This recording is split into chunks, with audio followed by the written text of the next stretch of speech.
এই জন্য ভগবান শঙ্কর বলছেন হরি ভজনটাই সত্য, আর এই জগতে যা কিছু সব স্বপ্ন।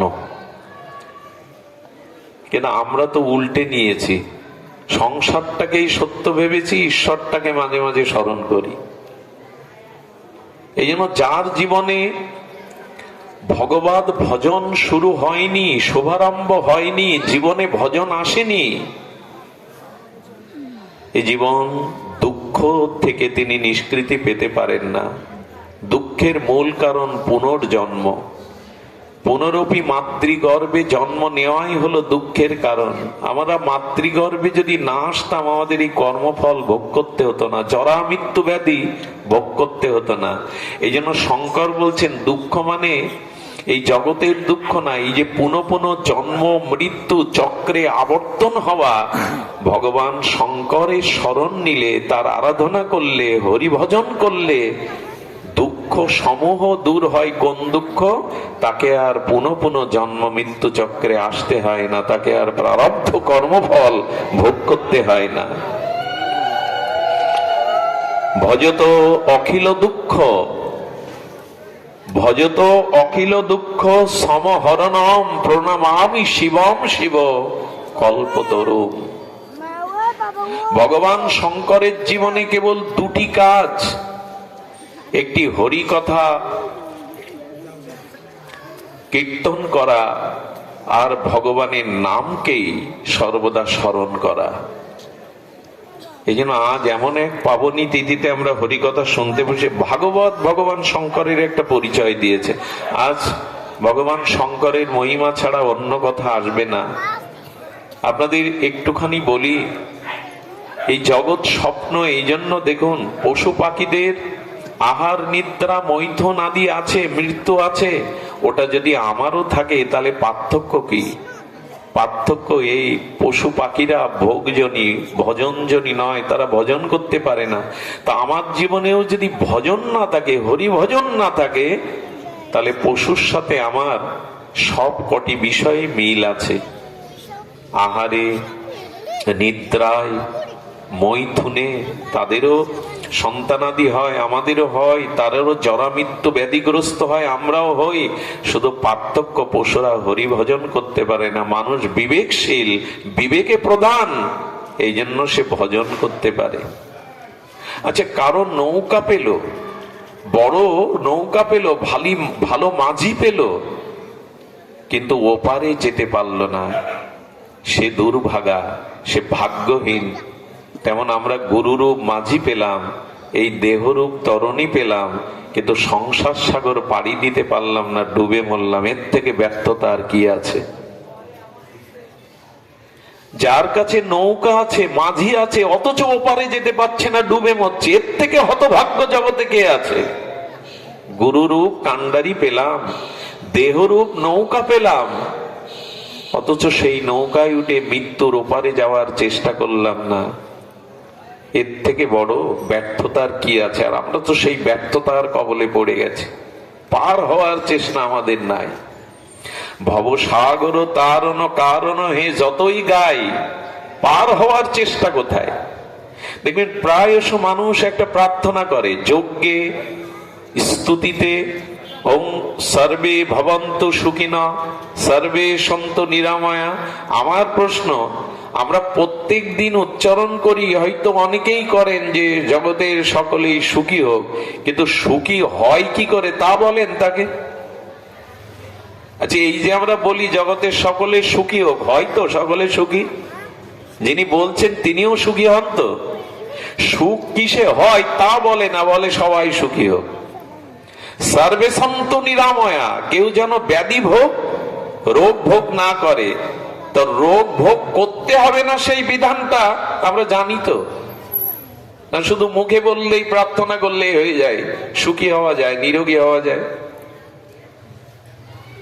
সেটি ভগবান শঙ্কর জানাচ্ছেন, সুখ একমাত্র ভগবত ভজনে আছে, অন্য কোথাও নাই। আর এই জন্ম মৃত্যু জরা ব্যাধি মুক্তি আসতে পারে এই ভগবত ভজনের দ্বারা, যদি ভগবত ধামে ফিরে যেতে পারো, জন্ম মৃত্যু এড়াতে পারো। পুনঃ মাতৃগর্ভে জন্ম নেওয়াই হলো জন্ম মৃত্যু জরাব্যাধি প্রারব্ধ বিষয় ভোগ করা। আচ্ছা, বাংলাদেশের টাকা ইন্ডিয়ায় গিয়ে সরাসরি চালাতে পারবেন? ইংল্যান্ডে গিয়ে চালাতে পারবেন? পারবেন না। ওই দেশে আলাদা আলাদা রুপি আছে, ডলার আছে, নাকি না এই দেশের 1000 টাকা নিয়ে চলবে? চলবে না। তেমনি একটা কথা বলি, এই জগতের অর্থবিত্ত দেহ গেহ স্ত্রী পুত্র কুটুম্ব আত্মীয় স্বজন যা কিছু, এটা পরকালে চলবে না, ওই পারে চলে না এগুলি। আপনি জন্মাবার সময় না স্ত্রী না পুত্র না পিতামাতা কাউকে সাথে আনেননি, আবার মৃত্যুর পরেও এরা কেউ সাথী না, এটা কে না জানে? বাচ্চাও জানে, কিন্তু উপলব্ধি হয়তো ওইখানে কি চলবে, ওইখানে কি সাথে যাবে। দেখুন, অর্থবিত্ত ক্ষমতা পদ মর্যাদা একটা সময় কাজে লাগে না। আমার যদি এখন হার্ট স্ট্রোক হয় না, মারাত্মক রকম ব্রেনে রক্তক্ষরণ হয়, আমি যদি এখন হাসপাতালে ভর্তি থাকি, আনুন, আমার যত টাকা আছে, স্ত্রী পুত্র আছে, গাড়ি বাড়ি আছে, আনুন, চলবে তো ওখানে? কাজে লাগবে তো ওখানে? ওইখানে কি কাজে লাগবে জানেন? যদি মরেও যায় ওই সময় কি কাজে লাগবে জানেন? যেটুকু ভগবত ভজন করেছেন, যেটুকু ভক্তি ভগবত প্রেম অর্জন করেছেন, ওইগুলোই কাজে লাগবে। ওই যে বললাম, এখানে ইংল্যান্ডে গেলে বাংলাদেশের টাকা চালাতে পারবেন না ডলার ছাড়া। ঠিক তেমনি মৃত্যুর পরে এই যা কিছু আপনি করেছেন সারা জীবন, এগুলি প্রয়োজন, টাকা প্রয়োজন, বাড়ি গাড়ি প্রয়োজন, স্ত্রী পুত্র প্রয়োজন, শুধু জগতের জন্য, জগতের ব্যবহারের জন্য, ওপারের জন্য যেটা প্রয়োজন সেটা কতটা সঞ্চয় করেছেন বিবেকের কাছে প্রশ্ন করুন। ওই সময় কি চলবে?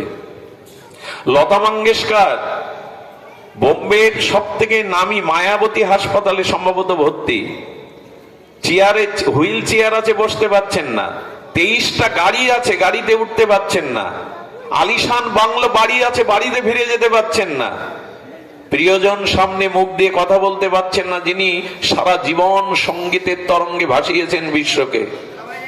বাড়ি গাড়ি ওই সময় ওনার কোনো কাজে লাগে না। আর মৃত্যুর পর লতাজির সাথে কি যাবে?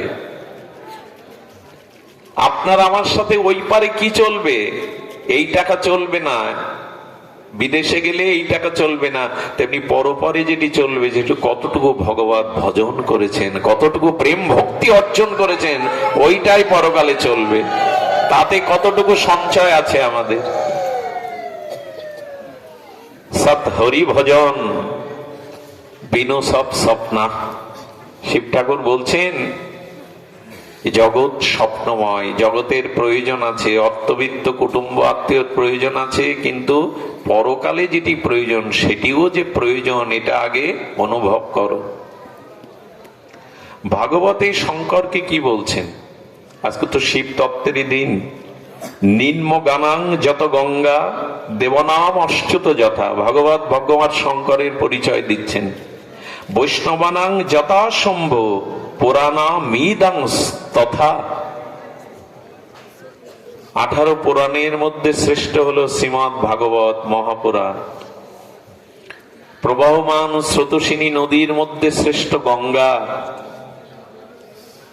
দেবগণের মধ্যে ভগবান অর্চিত বিষ্ণু, আর বৈষ্ণবগণ মধ্যে ভগবান শম্ভু শঙ্করই শ্রেষ্ঠ। ভাগবত পরিচয় দিচ্ছেন। আচ্ছা, এই কথা যখন বলা হলো, আমরা ভগবান শঙ্করকে, শিবকে যখন বৈষ্ণব বললাম, তার মানে আমার মাথায় তিলক মালা, আমি বৈষ্ণব মন্ত্রে দীক্ষিত, আমার মতো বৈষ্ণব ভগবান শঙ্কর? আমরা অনেকেই তাই ভেবে নেই যে শিব ঠাকুরও তাহলে পরম বৈষ্ণব। বৈষ্ণবানাং শম্ভু। খবরদার, এ ভাবলেও অপরাধ হবে।